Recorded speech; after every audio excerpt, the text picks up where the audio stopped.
what's up guys, MKBHD here, and welcome to the retail unboxing of the Samsung Galaxy Fold. So this is an interesting one. This is the first foldable phone that's really going on sale to the masses. It's priced way higher than even any other high-end Samsung flagship, so it's clearly positioned as a luxury device. And so while you're probably right that most people won't be buying this, some people will. So it's already on sale, it's pre-order.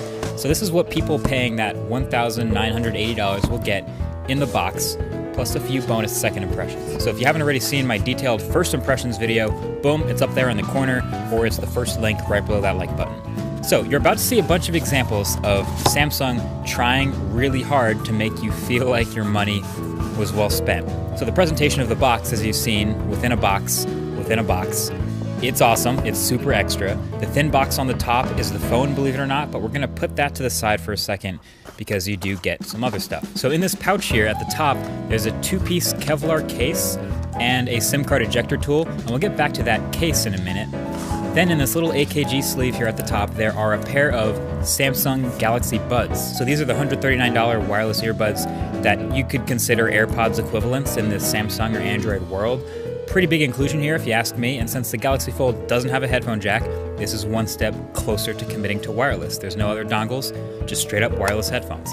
Then there's also a fast charger and the USB-C to full-size USB dongle in the box. And then on the other side, in those boxes, there are more rubber tips for the Galaxy Buds and a USB-C to USB-A cable. And then that's it for accessories, which brings us back to this thin white box from the top. Just like the other box, it says Galaxy, but folded, so Galaxy Fold. And inside is the phone, folded flat. So that's why it's so thin. I don't know exactly why they ship it like this, if it's to avoid having a big crease from the factory, or it's just more dramatic, or both, or neither, I don't know. But it ships flat, this is the black one. And then I'll shut up for a second so we can get the plastic off it.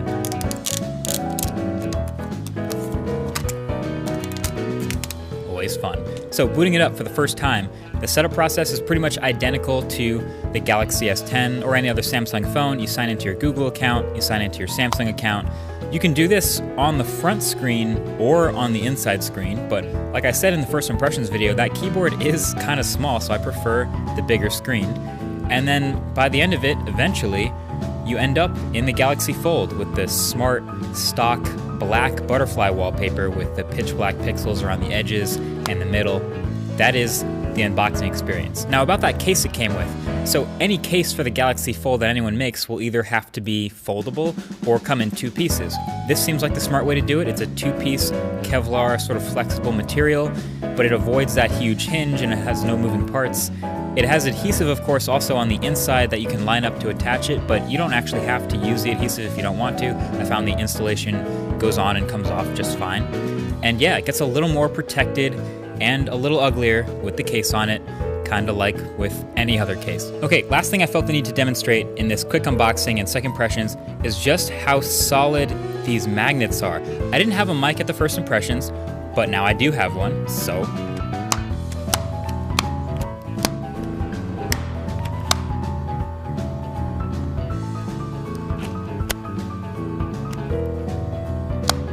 That is just super satisfying. Flip phones are back, and for good reason. So there's a magnet in each side of the Galaxy Fold, about 2/3 of the way down, as demonstrated by this magnet paper, my new favorite scientific observation tool.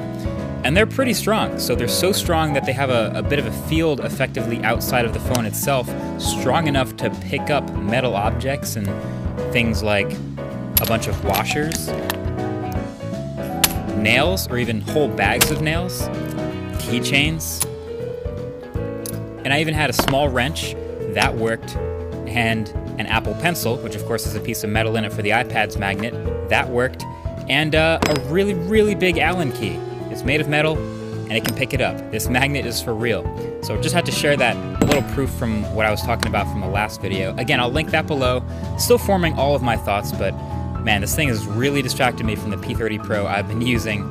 That review is coming up as well, alongside the RetroTech Episode 1 on the original Game Boy. It's a good time to be a video nerd. Either way,